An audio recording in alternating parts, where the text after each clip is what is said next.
नमस्कार. लेखक अरविंद चव्हाण यांच्या अल्बम या कथासंग्रहातील रिकामी चौकट ही कथा मी तुम्हाला वाचून दाखवित आहे.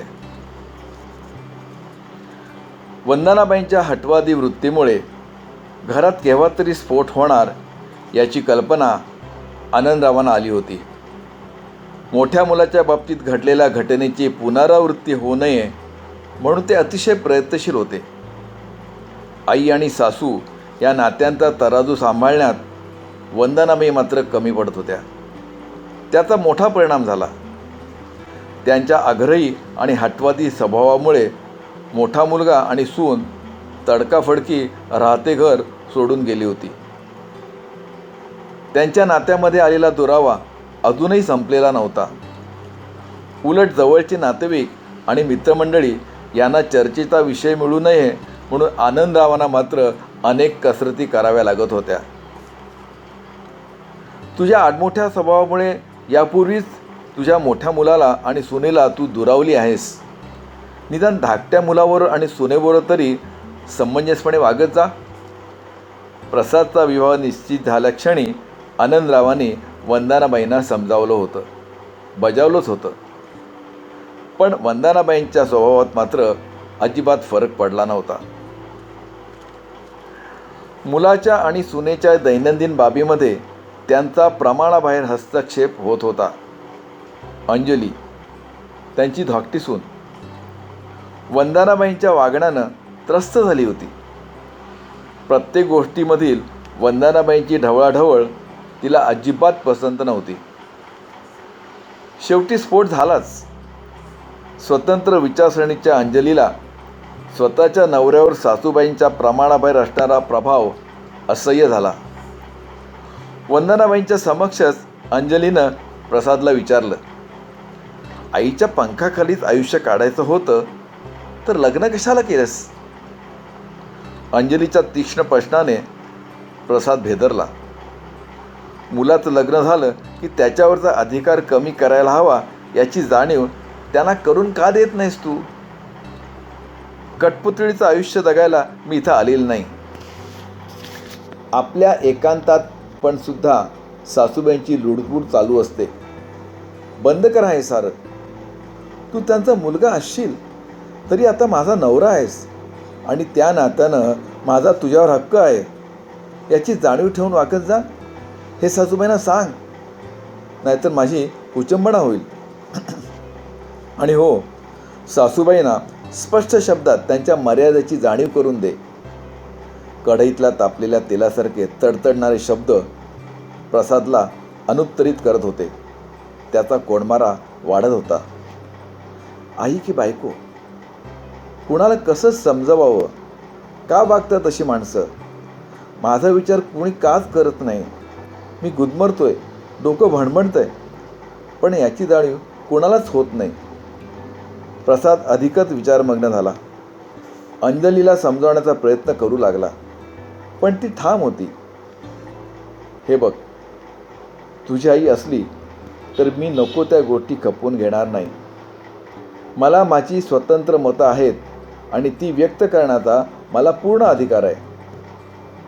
खरं पाहता लग्न झाल्यावर घरात सून येणार, तिचा वावर घरात असणार, नवऱ्यावरती बोलणार, त्याचा विशिष्ट वेळ घेणार, त्याच्यावर बाहेर फिरायला जाणार, मित्रमैत्रिणींच्या घरी जाणार.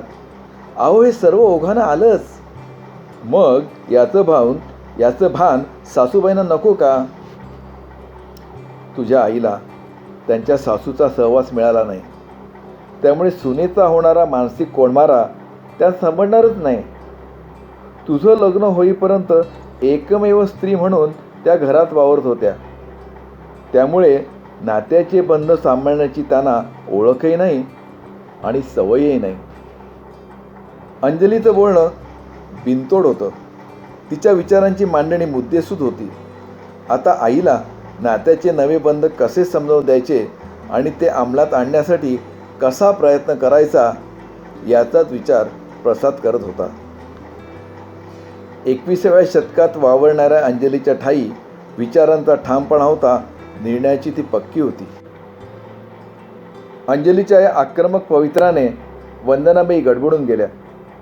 तिच्याकडून अशा प्रकारचा शाब्दिक हल्ला होऊ शकतो अशी शक्यताही त्यांनी गृहीत धरली नव्हती.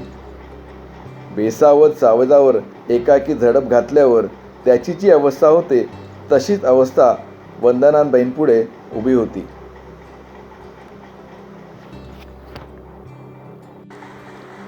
याला जबाबदार कोण?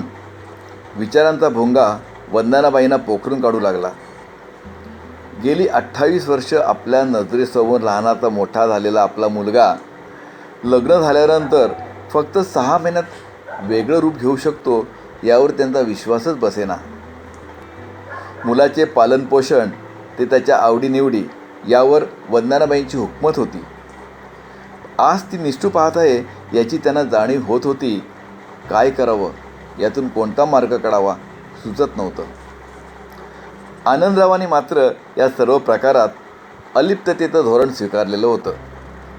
मुलाचं लग्न झाल्यानंतर घरात येणाऱ्या सुनेच्या स्वतःच्या म्हणून काही अपेक्षा असणारच ना, याची त्यांना जाणीव होती.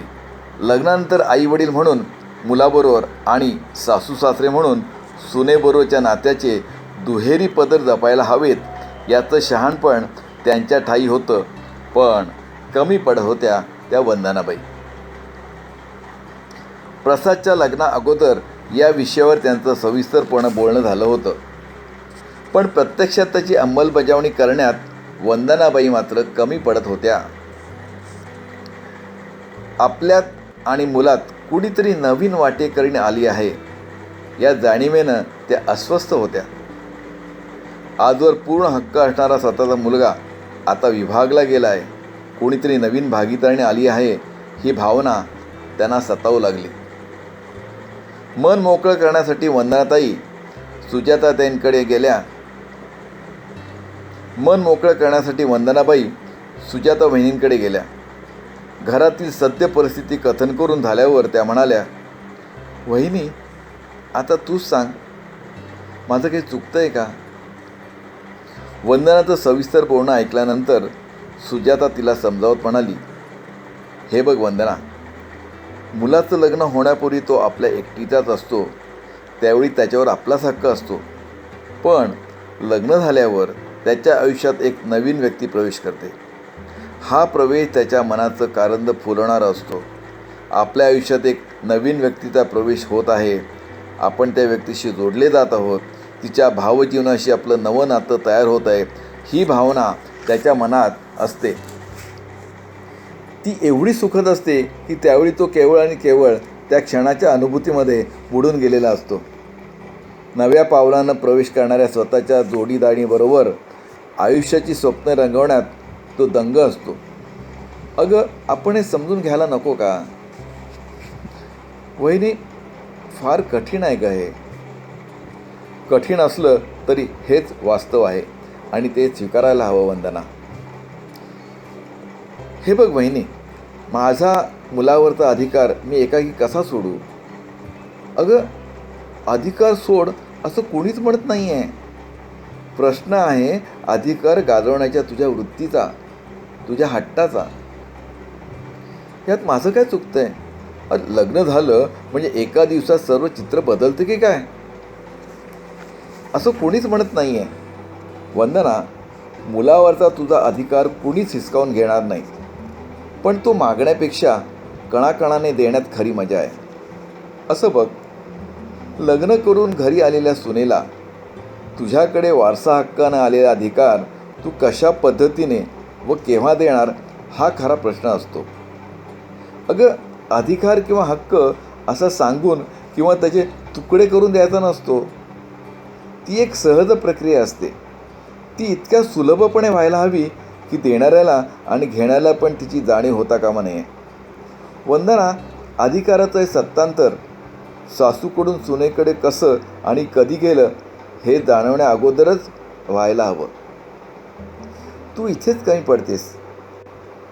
वंदना, लग्न झालेल्या मुलावर पूर्वीसारखाच अधिकार गाजवणं म्हणजे तो सुनेवर अन्यायच नाही का? मुलावरच्या स्वामित्वाची भावना मनातून काढून टाक. अगं, तुझा मुलगा तुझाच आहे. सुजाता वहिनींच्या बोलण्याचा परिणाम वंदनाबाईंच्या चेहऱ्यावर जाणवत होता.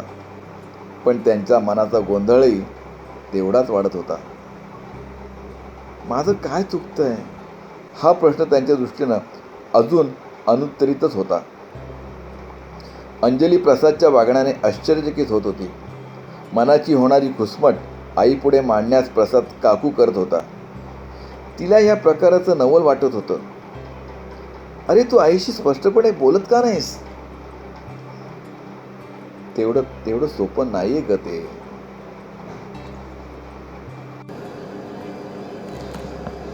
म्हणजे पुढेच राहणार का? नाही ग. मग बोल ना.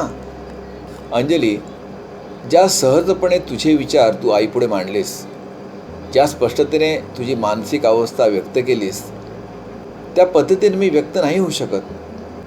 शेवटी आई आहे ना माझी ती. प्रसाद स्वतःची भूमिका स्पष्ट करीत म्हणाला. मान्य. पुढे काय? पाहू. अरे किती दिवस? असं टोकाचं बोलू नकोस ग. मग काय करू? अंजलीच्या भावनांचा आता स्फोट होण्याची वेळ आली.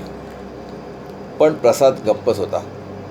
त्याचं केविलवाणं रूप पाहून अंजलीला संताप आला. अरे आईची माया प्रत्येक मुलाला असते, पण त्याला काही मर्यादा तर हवी. मी तुझी लग्नाची बायको आहे. तुझ्यावर माझा कायद्याने हक्क आहे. बायको म्हणून तुझ्याकडून माझ्या काही अपेक्षा आहेत. आपल्या दोघांची काही स्वप्न आहेत. पण यासाठी तू माझ्या सहवासात तर हवास. अरे आपल्या लग्नाला आता 6 महिने झाले, पण अजूनही आपल्या दोघांना मोकळीक मिळालेली नाही. हे असं किती दिवस चालणार रे? अरे आता मी आले तरी पण आईच्या मताप्रमाणे तुझं वागणं आहे. आईच्या प्रभावाखाली वागणारा नवरा मला नको आहे. माझ्या नवऱ्याचं एक स्वतंत्र व्यक्तिमत्व मला हवं आहे, जे तू हारून बसला आहेस. आज तू आईच्या समोर एखाद्या कळसूत्री बाहुल्यासारखा वागतोस. अरे तुला तुझं अस्तित्व आहे असं वाटतच नाही. तुझी ओळखच तू विसरून गेलायस प्रसाद. या परिस्थितीत मी गुदमरते आणि याला कारणीभूत तू आहेस. तुझी निष्क्रियता मला अखंड बोचते. अंजलीचे डंखा मारणारे शब्द त्याला विव्हळ करत होते. पण आईबरोबर उघडपणे स्पष्टपणे बोलण्याची त्याची हिंमत नव्हती. खरं पाहता लहानपणापासून ते आता विवाह होईपर्यंत आईच्या कल्पनेनं तो वागत होता. आईच्या कलाकलेनंच तो वागत होता. तिच्या इच्छेविरुद्ध कृती करण्याचं धाडस त्याच्यात तयारच झालं नव्हतं. संघर्षाची धार त्याला पेलवणारी नव्हती. आईचा स्वभाव त्याला चांगलाच माहीत होता. तिच्या मनाविरुद्ध कुठली गोष्ट झाली तरी तिला संताप होई, पण तो व्यक्त करण्याची तिची पद्धत मात्र विचित्र होती.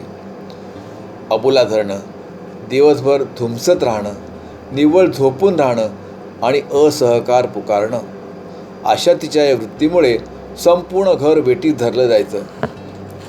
स्वतःच्या मुलाची होणारी मानसिक कुजंबणा आनंदराव ओळखून होते. आजवर केवळ मुलांसाठी म्हणून वंदनाबाईंचा होणारा थैथयाट आणि त्यानंतरचा मनस्ताप त्यांनी सोसला होता. पण आता परिस्थिती वेगळी होती. घरात सून आली होती, त्यामुळे जबाबदारी वाढली होती. नातेवाईक आणि शेजारी यांना चर्चेचा विषय मिळू नये म्हणून सावधगिरी बाळगायची गरज होती. परिस्थिती अधिक स्फोटक बनण्यापूर्वी मुलाबरोबर बोलणं त्यांना आवश्यक वाटू लागलं. त्यांनी प्रसादला बोलावलं. तुझा निर्णय काय झाला आहे? आनंदरावांनी थेट विचारणा केली. बाबा मी गोंधळून गेलो आहे. काय करावं ते मला सुचत नाही आहे. आनंदरावांना मुलाच्या उत्तरात केवळ निराशाच दडलेली दिसली. त्याचा चेहरा उदास होता. हे पहा प्रसाद, आता आईवडिलांपेक्षा अंजलीसोबत तुझं नातं महत्त्वाचं आहे हे ध्यानात घे. तुम्हा दोघांचं भविष्य आहे. तुझ्या आईचं वागणं असमंजसपणाचं आहे. तिचा स्वभावात बदल होईल असं मला वाटत नाही. तेव्हा तिला काय वाटेल याचा विचार करू नकोस. यापुढे बाहेर पड. त्यातून तू बाहेर पड, नाहीतर तुझ्या पदरात निराशा आणि अपयशच पडेल. बाबा असं काय बोलता हो?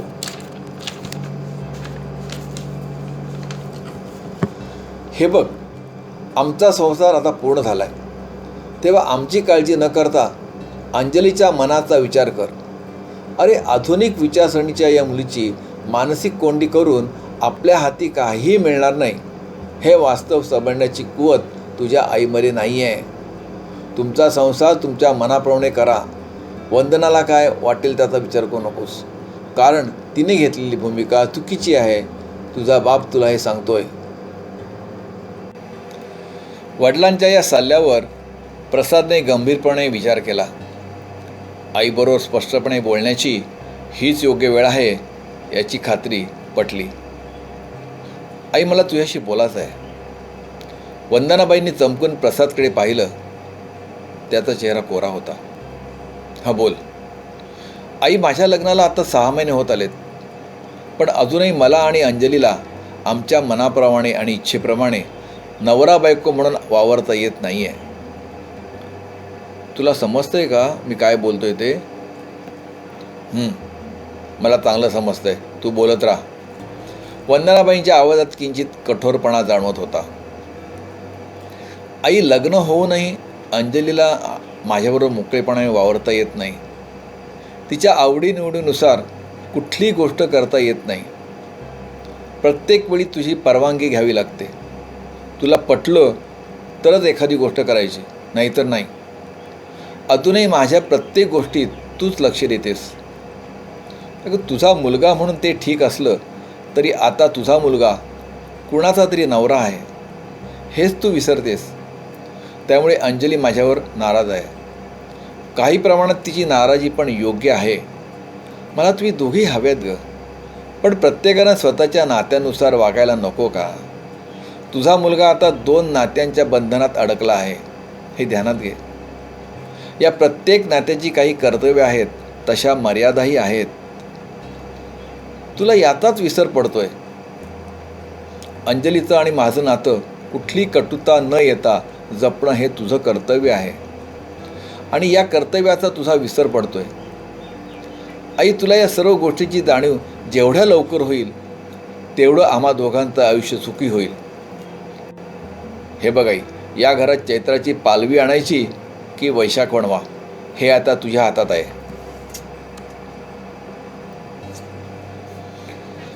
घरातील प्रसादचं हे नवरूप वंदनाबाईंना अपरिचित होतं, पण काहीसं अंतर्मुख व्हायला लावणारही होतं.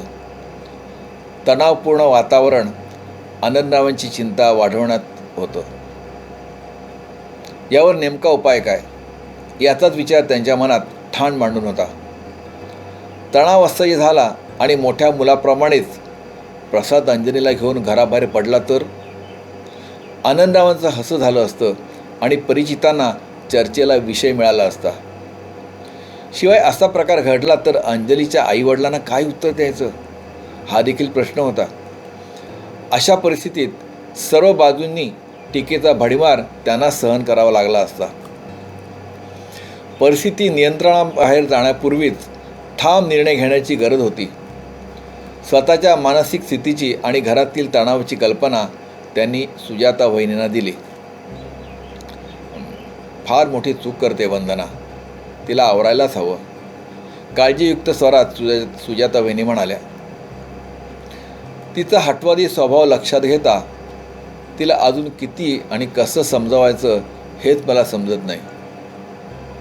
खरं आहे तुमचं, पण मुलांच्या आयुष्याचा प्रश्न आहे ना, मला त्याचीच चिंता आहे, आनंदराव अगतिक स्वरात म्हणाले. मला वाटतं वंदनाला मनःशांती केंद्रात पाठवावं, सुजाता वहिनीने विचार मांडला.